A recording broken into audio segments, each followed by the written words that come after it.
세상을 살아가면서 위로 한마디는 그 어떤 그 큰 힘보다 더 큰 힘이 되지 않나, 그런 생각을 해보게 됩니다. 내가 힘들 때 누군가가 옆에서 위로가 되어 주시고, 그리고 말 한마디라도 괜찮아, 힘내, 용기 내, 그러면서 내가 있잖아, 내가 너를 위해서 기도해 줄게, 그러면서 같이 옆에 있는 사람이 힘들어할 때 그렇게 한마디 해주면 그 사람이 큰 힘을 얻습니다. 또 용기를 얻고 또 위로를 얻습니다. 지쳐있는 인생, 또 살맛 나지 않는 인생, 그리고 나는 살고 싶지 않다, 그렇게 인생을 포기한 인생이라고 할지라도 옆에 있는 사람이, 또 친구가, 또 아내가, 또 남편이 아내에게, 아내는 남편에게 여보 괜찮아, 지금까지 살았는데 다 지나갈 거야, 다 지나갈 거야, 조금만 참고 인내합시다, 내가 옆에 있으니 힘내세요, 이렇게 한마디 하는 것은 상대편에게 큰 힘을 주고 용기를 주는 그런 말씀이 아닐 수 없습니다. 여러분, 누가 위로받아야 할 사람들입니까? 여러분들이 한번 이렇게 돌아보세요. 우리 교회에서는 누가 위로받아야 할 사람인가? 아니면 우리 가정에서는 누가 위로받아야 할 사람인가? 여러분이 살아가면서 여러분의 직장과 사업장에서 누가 위로를 받아야 할 사람인가? 한번 돌아볼 수 있기를 바라요. 여러분, 누가 위로받아야 할 사람 같습니까? 여러분 자신입니까? 제가 보기에는 다 위로받아야 할 사람들인 거예요. 오늘 제가 이 말씀을 준비하고 묵상하면서 이 세상에는 그 누구도 위로받아야 하는 대상에서 제외될 사람은 없구나. 뭐 대통령이라고 위로가 필요하지 않겠어요? 우리보다 아마 2배는 더 큰 위로가 필요하지 않겠나. 왜? 그만큼 큰 일을 하고 있으니까. 또 일하지 않는 갓나라의 아이들이나 작은 아이들은 위로가 필요하지 않겠습니까? 자기들 나름대로 요즘 아이들은 초등학생이든 유치원생이든 다 스트레스 받는다고 이야기하지 않습니까? 다 위로가 필요한 것 같아요. 어린 아이들은 어린 아이대로 위로가 필요하고, 학생은 학생대로 공부한다고 위로가 필요하고, 또 아들은 아들대로, 딸은 딸대로 다 위로가 필요해. 또 엄마 아빠도 위로가 필요해. 할머니 할아버지, 우리 어른들도 위로가 필요해. 자식들 눈치 보며 사는 것 같아서 사실 그렇지 않은데, 지금까지 고생한 것만도 너무나 힘든데 그저 왠지 모르게 아이들한테, 자식들한테 짐이 되는 것만 같아서 눈치 보는 것 같아요. 말을 하지 않지만, 그러나 자식들이 괜찮아, 절대로 그런 마음 갖지 마세요. 모두가 다, 부모님은 부모님대로 위로가 필요하고, 아내는 아내대로 위로가 필요하고, 남편은 남편대로 위로가 필요합니다. 그래서 이 세상에는 그 누구도 위로받을 대상에서 제외될 사람은 한 사람도 없구나, 그런 생각을 해보게 됩니다. 나라적으로도 봐도 여야로 나눠서 서로 상처내고, 그리고 진보다 보수다 또 상처내고 있고, 또 세계적으로 보면 지금 중국의 우한 그 폐렴으로 인해서 얼마나 많은 사람들이 죽어가고 있습니까? 또 얼마나 그 폐렴 때문에 두려워하고 그러고 있습니까? 서로가 다 위로와 격려가 필요해. 그 우한의 어느 아파트 문을 열어놓고 아마 동시에 무슨 그 메신저를 통해서 약속이나 한 듯이 8시, 저녁 8시 되면 다 아파트 문을 열고서 다 같이 용기 냅시다, 이렇게 외치는 그 외침도, 그런 외침도 하고 있더라고요. 그리고 다 같이 아파트 문을 열고서 우리는 힘이 있요, 우리는 용기 있다, 우리는 살 수 있다, 이렇게 서로 외쳐대는 거예요.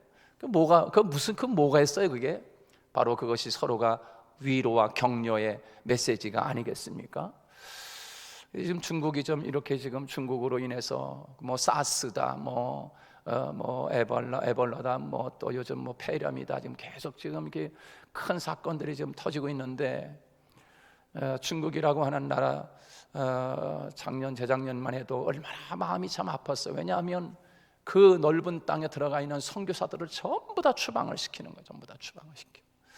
그래서 너무나 마음이 아파왔는데, 이번 이 우한 폐렴으로 인해서 그 눈에 보이지도 않는 그 작은 바이러스에 의해서 그렇게 벌벌 떨고 있는 중국을 바라보며, 이번 기회에 하나님을 저들이 좀 잘 섬겼으면 좋겠다, 하나님을 붙잡았으면 좋겠다, 하나님만이 힘이 되어 줬으면 좋겠다, 그래서 다시 선교사들을 받아들이고 그러는 나라가 좀 됐으면 좋겠다, 여러 가지 별의별 생각을 다 하면서 새벽마다 하나님 앞에 기도를 드립니다. 여러분, 서로 격려하고 위로하고, 또 여러분 스스로가 건강을 지키고 잘해서 날마다 하루하루를 승리하며 살아가는 여러분 되시기를 주님의 이름으로 축복합니다. 성경에 보면 이런 사람은 되지 말아야 돼. 어떤 사람? 이런 사람.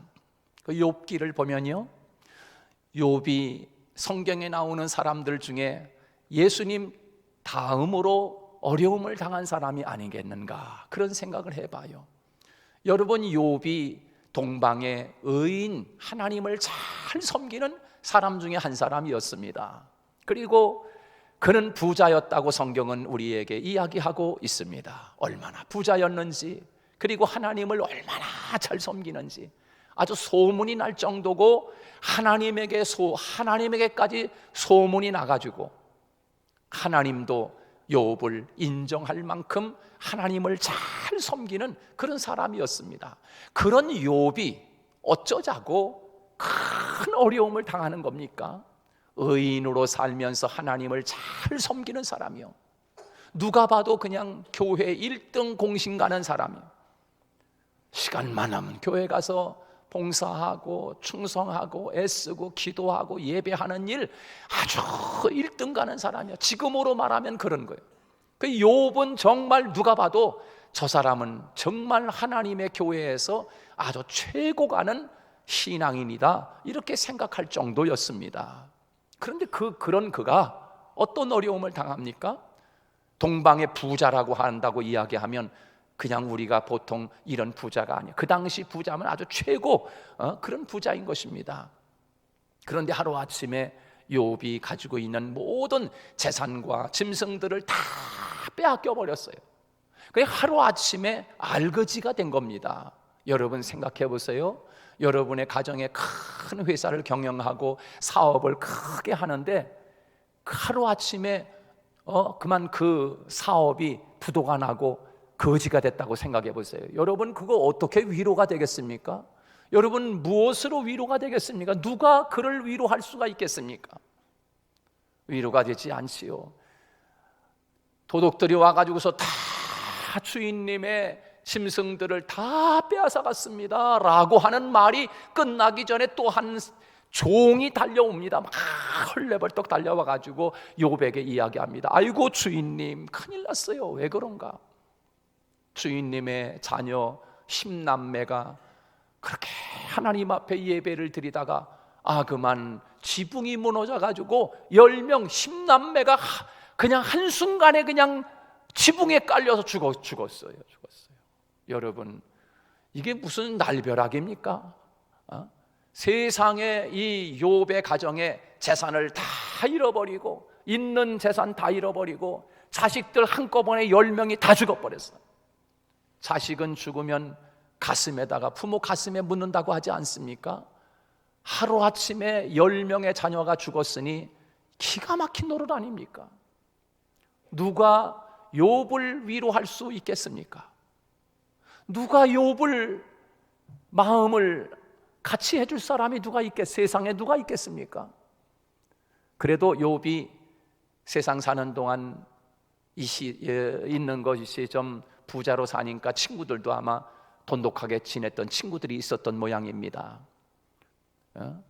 그 3명의 친구들이 있었는데 그 친구들이 욥이 그런 어려움을 당했다고 하니까 욥에게 찾아와 가지고 욥 얼마나 고생이 많으냐, 너 참 힘들겠구나, 어떠면 좋으냐, 혹시 너 하나님 앞에 벌 받을 짓 한 거 아니야? 너 가만히 한번 생각해봐라. 야, 너 그러지 않고서야 세상에 네가 하나님을 그렇게 잘 섬기고 교회 가서 그렇게 충성하고 예배 시간이 빠지지도 않고 기도 열심히 하고 충성하는 사람인데 네가 어쩌자고 이렇게 큰 어려움을 당할 수가 있느냐? 너 분명히 너 하나님 앞에 죄 지은 거 있을 것 같아. 너 가만히 한번 생각해봐. 여러분, 그 말을 듣는 친구들의 말에 어찌 위로가 되겠습니까? 아무리 생각을 해봐도, 그래 친구야, 내가 지금 아무리 생각을 해봐도 내가 그렇게 말하는 거에 대해서 내가 도저히 내가 아무리 생각하고 생각해봐도 그럴 만한 일이 없다. 내가 하나님 앞에 그만한 벌을 받을 만큼 큰 잘못을 한 것이 내가 있을까? 아무리 생각을 해봐도 없다. 그 여러분이 욥이라고 생각하면 어떻겠습니까? 얼마나 속이 상하겠어요. 가슴을 치면서 답답해 죽겠다. 이제 제가 욥의 표현하면 세상에 이럴 수가 있나? 내가 무슨 죄를 졌길래 이런가? 아마 이렇게 답답해 했을 것 같아요. 왜냐하면 그런 표현이 나와요. 어떻게 나오냐면 욥이 이렇게 이야기합니다. 하나님 어디 계십니까? 하나님 어디 계십니까? 무슨 말입니까? 하나님 만나면 하나님에게 물어보고 싶다는 거예요. 왜 하나님 내 가정에 이렇게 큰 어려움을 주는 겁니까? 라고 욥이 하나님 앞에 물어보고 싶은 거예요. 하나님, 내가 뭘 잘못했습니까? 그렇게 하나님 앞에 벌 받을 만큼 내가 이렇게 큰 어려움을 당했는데 하나님 이유가 뭡니까? 좀 이유라도 알았으면 좋겠습니다. 그래서 하나님을 만나고 싶어 합니다. 앞으로 가도 하나님을 만날 수 없고 뒤로 돌이켜도 하나님을 배울 수 없고 좌우에서 하나님이 일하시지만 만날 수 없구나. 너무너무 속상한 거예요. 너무 속상해. 하나님을 만난다면 하나님을 붙잡고 할 말이 너무나 많은 거예요, 욥이. 그런데 하나님을 만날 수가 없는 거예요. 왜 그런지 도대체 이해가 가지 않는 거예요. 친구들은 찾아와가지고 욥을 위로한다고 와가지고 욥에게 한다는 말이, 너 한번 생각해봐라, 너 하나님 앞에 벌 받을 만한 잘못이라도 있을 것이다 라고 이야기하니 그런 말을 들을 때마다 더 속상한 거야. 내가 그럴 만한 일이 있나? 아무리 생각해봐도 없고. 그래서 하나님을 만나고 싶은 거지요. 그런데 욥이 이렇게 고백합니다. 나의 가는 길은 오직 그가 아시나니. 할렐루야. 내가 지금 가고 있는 이 인생의 길을 하나님은 알고 계시다. 내가 이렇게 큰 알거지가 되고 자식 10명이 하루아침에 다 죽어버리는 이 고통의 세월을, 지금 이 고통의 인생의 길을 가는 나의 인생을 하나님은 분명히 알고 계실 것이다 라고 욥이 그런 고백을 합니다. 그리고 이렇게 이야기해요. 나의 가는 길은 오직 그가 아시나니, 그가 나를 단련하신 후에는 내가 순금같이 나오리라. 할렐루야. 내가 지금 이 혹독한 고난을 통하여 내가 순금이 되어 나올 것이다 라고 욥이 그런 고백을 합니다. 여러분, 욥이 가진 재산 다 잃어버리고 그리고 자식 10명이 죽고 그리고 욥이 자기 몸에는 너무너무 그 부시럼 같은 그 문둥병 같은 병이 걸려가지고 이 욥이 온 몸에 그냥 막 부스럼 같은 게 난 거예요. 그거 얼마나 힘들겠습니까? 너무너무 가려운 거예요. 그러니까 이 욥이 길을 지나가면요, 개들이 그 부스럼에서 나는 진물 냄새, 그 송장 썩는 냄새에 이 개들이 달라붙어가지고 그 욥을 헌대를 막 개들이 와서 핥는다 그러고, 재에 앉아가지고 욥이 너무 고통스러우니까 개와 짱으로다가 자기 몸을 이렇게 막 긁고 있는 거예요. 긁고 있는 그 모습을 보면서 욥의 아내가 이렇게 이야기합니다. 당신, 제가 한번 읽어드릴게요. 사탄이 이에 여호와 앞에 물러가서 욥을 쳐서 그 발바닥에서 정수리까지 악창이 나게 한지라 욥이 재 가운데 앉아서 기와 조각을 가져다가 몸을 긁고 있더니, 보세요, 그 아내가 그에게 이르되 당신이 이래도 자기의 순전을 굳게 지키느뇨? 하나님을 욕하고 죽어라. 이게 욥의 아내가 욥의 남편에게 욥에게 지금 하고 있는 이야기요. 그가 이르되 그대의 말이 어리석은 여자 중 하나의 말 같도다. 우리가 하나님께 복을 받았은즉 재앙도 받지 아니하겠느뇨 하고 이 모든 일에 욥이 입술로 범죄치 아니하니라. 그렇게 이야기했어요. 여러분, 우리는 최소한 살아가면서 이런 사람은 되지 말아야 돼요. 욥의 아내 같은 사람. 여러분, 가장 위로해 주어야 할 사람이 욥 곁에 있는 아내가 아니겠습니까? 여보, 그 아프리카에 살다 보면 이상한 것 3가지를 발견했다고 하는데요. 그 원숭이들이 어떤 하루아침에는 막 괴성을 지르며 막 소리를 지르며 통곡을 하며 막 우는 소리가 그냥 뒷산에서 그냥 막 소리가 나더래요. 저 원숭이들이 왜 저렇게 소리를 지르고 울어댈까 봤더니 그 원숭이의 그 추장 같은 그 원숭이가 죽은 거예요. 그러니까 모든 원숭이들이 막 소리를 지르면서 꽥꽥 소리를 지르면서 그렇게 울더라는 것입니다.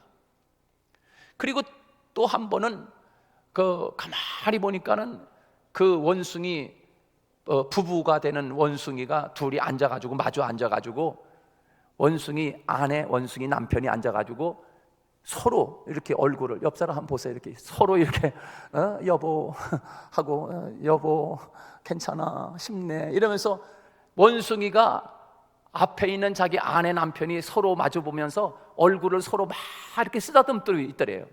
그래서 왜 그러 저들이 왜 그러나 가만히 살펴봤더니 자기 새끼가 죽은 거예요. 원숭이 새끼가.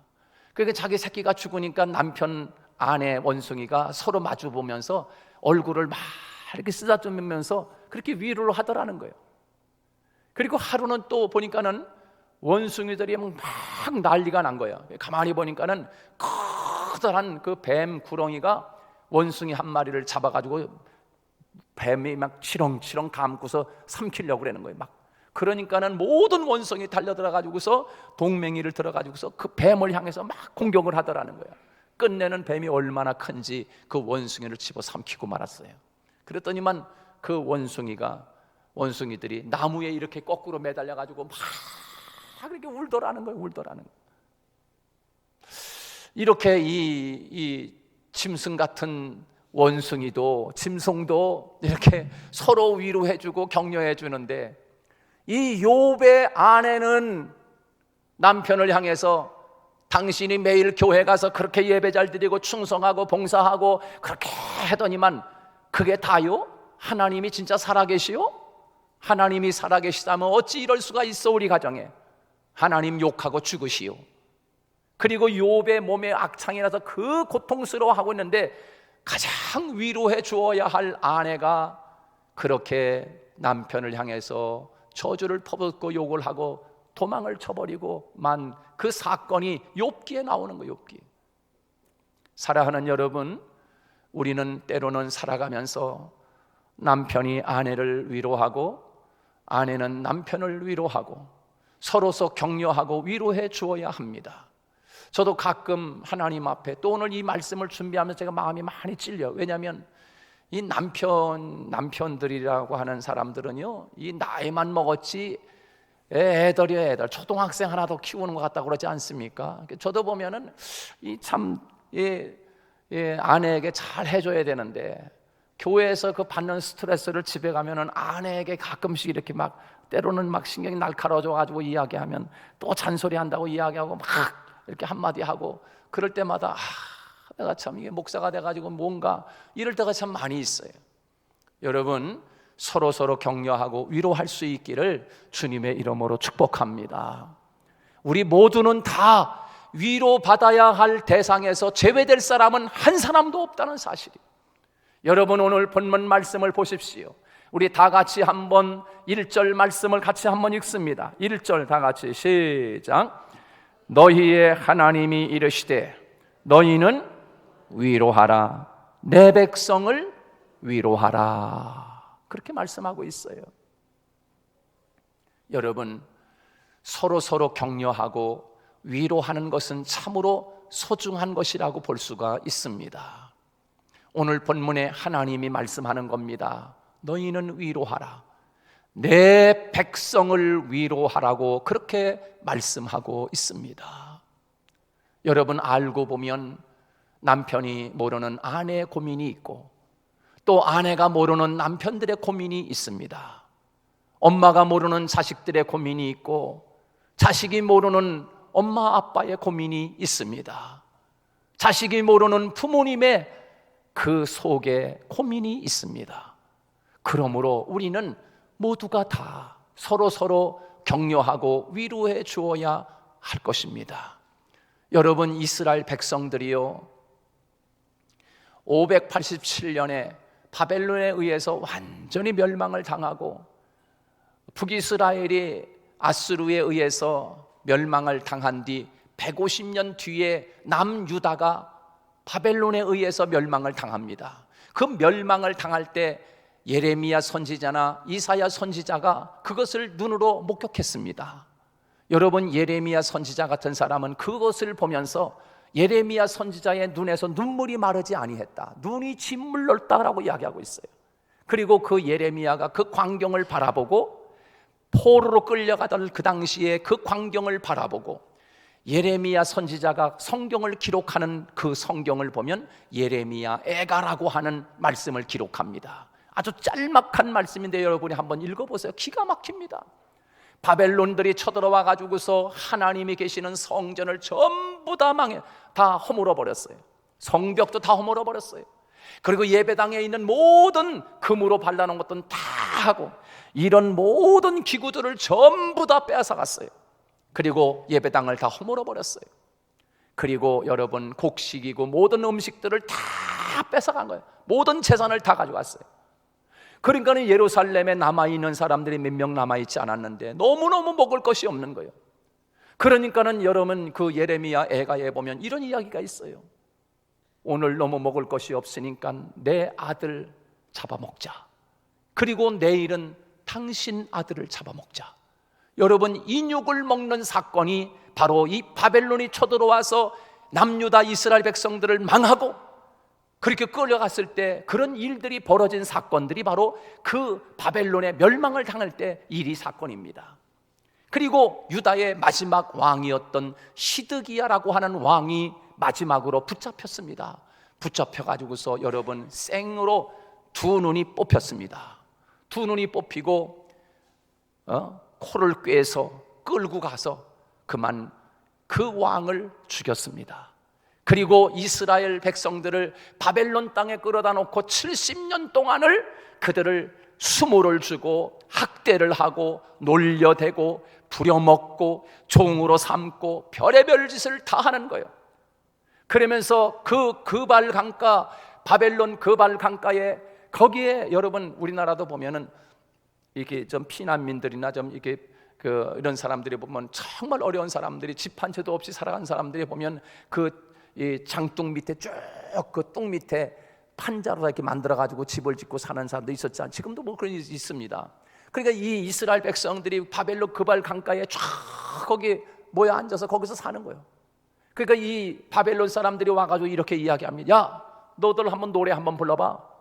그러면서 야, 너희들 저 이스라엘에서 너희 하나님이라고 하는 너희 신에게 부르던 노래 있잖아, 한번 불러봐. 노래개 감으로 삼아서 노래를 시킵니다. 그러니까 그들이 뭐라고 그래요? 우리가 하나님을 향하여 부르던 이 찬양을, 당신들을 길을 즐겁게 하기 위해서 우리가 수금을 타고 바이올린을 치고 이렇게 하는 모든 재주를 잊을지라도 당신들을 위해서 우리가 하지 않겠다. 그러면서 그렇게 하지 않습니까? 여러분, 우리가 일본 사람들에 의해서 일제 36년의 고난을 당했습니다. 제가 어릴 때만 해도 그 할머니가 하는 이야기를 듣고 농사를 지으면 다 뺏어가. 이 순사들이 와 다 뺏어가고 또 뭐 술을 만들어 먹으면 그거 다 순사들이 와가지고 다 잡아가고. 그래서 제가 어릴 때만 해도 할머니가 술을 만든다고 술밥을 밤에 만들어 밥을 쪄가지고서 밤에 만들어가지고 그거를 저 나무꽝에다가 그 헛간 아주 구석에다가 요만한 항아리에 만들어 놓고 거기다 감춰놓고서 그냥 그것도 나물 갖다 쌓아놓고 해가지고서 그렇게 감춰놓고서 그렇게 해서 드시곤 하더라고요. 얼마나 이 일본 사람들이 36년 동안 우리나라에 와서 그런 어려움을 주면서 이름도 갈게 하고 우리나라 말도 못 쓰게 하고 일본 말을 쓰게 하고 이러면서 얼마나 힘들게 했습니까? 그래서 우리는 축구를 하거나 그러면 우리가 무조건 이겨야 돼. 일본 놈들 하면서 이겨야 돼. 여러분, 그것이 36년의 그 아픔 속에서 우리에게 배어있는 그 슬픔과 아픔이 아니겠습니까? 근데 지금 이스라엘 백성들은 몇 년입니까? 70년이라고 하는 포로 생활을 지금 그 혹독한 어려움을 겪고 나서 지금 하나님께서 이제 말씀한 오늘 이사야 1장부터 39장까지는 그 혹독한 70년의 포로 생활을 마치고 이제는 40장, 이사야 40장에서 하나님이 그들에게 이제는 너희들 모든 수고가 끝났다, 너희들 모든 죄값을 다 되치렀다 하면서 이제는 그들을 본국으로 돌아올 것을 기대하면서 내 백성을 위로하라, 나의 백성을 위로하라 하면서 하나님이 지금 그렇게 이야기하고 있는 것입니다. 사랑하는 여러분, 이 세상을 살아가면서 우리가 때로는 이런 일 때문에 힘들어하고 저런 일 때문에 힘들고 서로가 알고 보면 가만히 생각해 보면 이 사람은 이래서 힘들고 저 사람은 저래서 힘들고 남편은 남편대로 힘들고 아내는 아내대로 힘들고 자식은 자식대로 잘 사는 것 같지만 젊어서 잘 사는 것 같지만 자식은 자식대로 스트레스 받고 어렵게 살아가고 있어요. 다 알고 보면 그 속으로 들어가 보면 그들 나름대로 다 어려운 문제가 다 있어요. 왜 나만 겪는 고난이냐고, 이런 고난을 주느냐고 하나님 앞에 원망하는 사람이 많이 있습니다. 그러나 나만 이런 고난을 당하는 것이 아니라 우리 살아가는 이 땅을 밟고 살아가는 모든 사람은 다 이와 같은 고난과 아픔 속에 살아가고 있음을 우리에게 말씀해주고 있는 것 아니겠습니까? 그래서 하나님께서 이스라엘 백성들에게 말씀하는 것입니다. 오직 하나님만이 우리의 위로가 되시고 하나님만이 우리의 소망이 되어주시고 사랑하는 남편이 있고 사랑하는 아내가 있어도 나의 아픔과 나의 슬픔에 위로가 되어주지 못하는 거예요. 그러나 오직 하나님은 우리의 위로가 되어주시는 줄로 믿습니다. 하나님이 우리의 위로가 되어주시는 거예요. 하나님이 우리에게 어떻게 위로가 되어주십니까? 오늘 성경에 그렇게 말씀하고 있어요. 너희들 걱정하지 말아라. 저 바벨론은 마치 풀과 같은 거야. 저 바벨론은 마치 풀의 꽃과 같은 인생들이야. 저들은 금방 시들고 말라버릴 거야. 그러나 하나님의 말씀은 영영이 서리라. 하나님의 말씀을 붙잡는 것이 하나님이 우리에게 위로해 주시는 것 아니겠습니까? 여러분, 하나님의 말씀을 마음에 붙잡을 수 있기를 주님의 이름으로 축복합니다. 성경을 읽어갈 때 하나님이 여러분을 위로해 주실 것입니다.